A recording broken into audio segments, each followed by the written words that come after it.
انجیل متی باب 21 آیه 18 و 19 بیان میکنه که عیسی مسیح از راه بازگشت به اورشلیم به درخت انجیری رسید و به امیدی که از این درخت میتونه یک میوهی بچینه و بخوره نزدیک اون درخت شد و دید که روی اون درخت هیچ میوهی نیست. پس چه اتفاقی افتاد؟ دید جز برگ روی درخت چیزی دیگه ای نیست و فرمود مبادا دیگر این درخت هرگز میوه بدهد. و آن درخت انجیر کلام میگه خشک شد. خشک شد عزیزان. مطلب بسیار مهمی داره صحبت میکنه، گوشزد بسیار مهمی رو داره این کلام به ما میده. اما میبایستی بدانیم چرا عیسی مسیح نزدیک اون درخت انجیر شد، دید که اون درخت سبزه، دید که برگ روی اون درخت هستش و دید میوه نیست، اما درخت سالمه، درخت حیات داره، سبزه، اما میوه نداره. پس چرا خداوند به این طور فرمان داد تا اون درخت خشک شد؟ در واقع یکی از معجزاتی که به جای اینکه تبدیل به برکت بشه به لعنت تبدیل شد و اون درخت خشک و نابود شد. عزیزان توجه داشته باشید، این درخت انجیر در اسرائیل که عیسی مسیح داشت به سمت اورشلیم میرفت، این نوع درختان انجیر قبل از اینکه روی شاخه هاش برگ ها داشته باشه اول میوه نارس میاره. یعنی قبل از اینکه درخت بخواد برگش سبز بشه و بیرون بیاد، اول از اون میوه های نارس نمایان میشه و درختی که میوه نارس داره بعد از اون برگ ها و اضافه میشه به تمام اون زیباییاش. اما اگر درخت برگ داشته باشه و میوه نارس نداشته باشه، یعنی این درخت دیگه به هیچ عنوان میوه نخواهد داد. یک درس بسیار مهم هستش. این درخت نشانه یک کلیساست.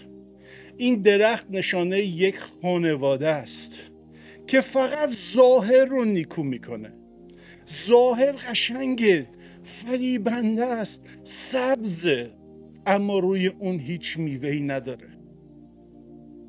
و عیسی مسیح فرمان میده و آن درخت خشک میشه.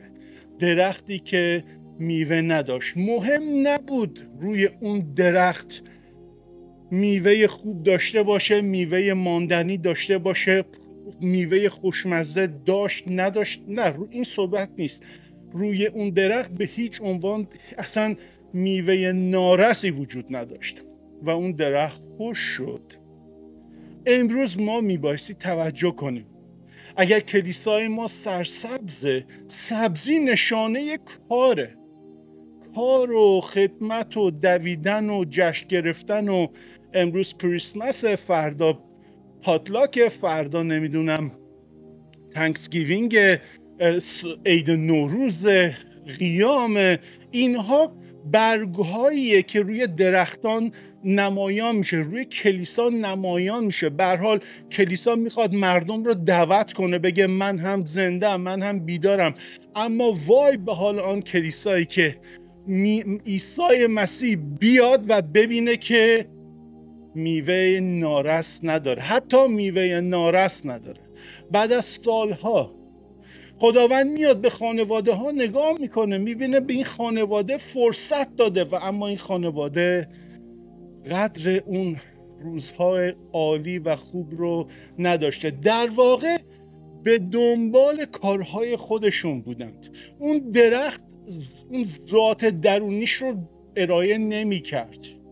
اون درخت میخواست بگه من سرسبزم، من برگ دارم، من شاخه دارم، اما خداوند به دنبال شاخه و برگ نبود. خداوند در کلیسا به دنبال شاخه ها و برگ ها نیست، به دنبال میوه های ماندنی و ماندگار هستش. و واقعا نگران باشیم زمانی که مسیح بیاد از کلیسای ما عبور کنه و کلیسای ما میوه نداشته باشه. او خدا و خداونده، او صاحب و مالکه. ما انسانیم، بخوای نخوای، به خاطر یک مقام چند روزه‌ای که در نفس و جسم و روح ما هست نمیتونیم اراده الهی را عوض کنیم. در واقع این ملکوت مسیحه، ملکوت آسمانیه، ملکوت من و تو نیست. ما نجات یافتگانی هستیم که میبایستی کلام خداوند رو اعلام کنیم تا هر که به او ایمان آورد نجات یابد.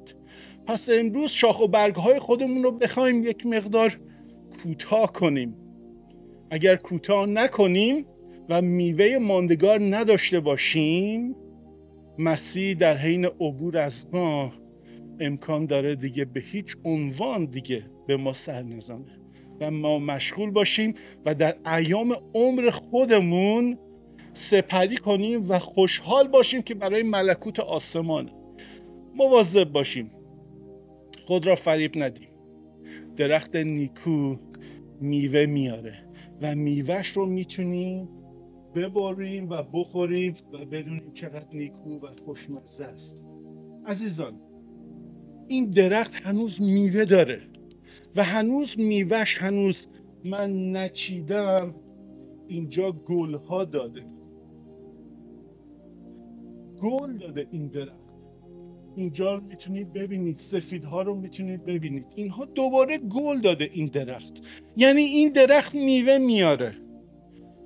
صرفا این نیستش که این درخت نشانش اینه که میوه روش هست، اما دوباره این درخت بارور و کثیر شده. باشه ما هم در مسیح بارور و کثیر بشیم و مشغول این جشن‌ها و این عیدا نباشیم، از کریسمس گرفته، تانکسگیوینگ گرفته و چیزهای دیگه. چرا که میدانیم که ملکوتی که در آن خوانده شده این ملکوت انسانی نیست، ملکوت آسمانی است. فیض خداوند عیسی مسیح همراه شما باشد.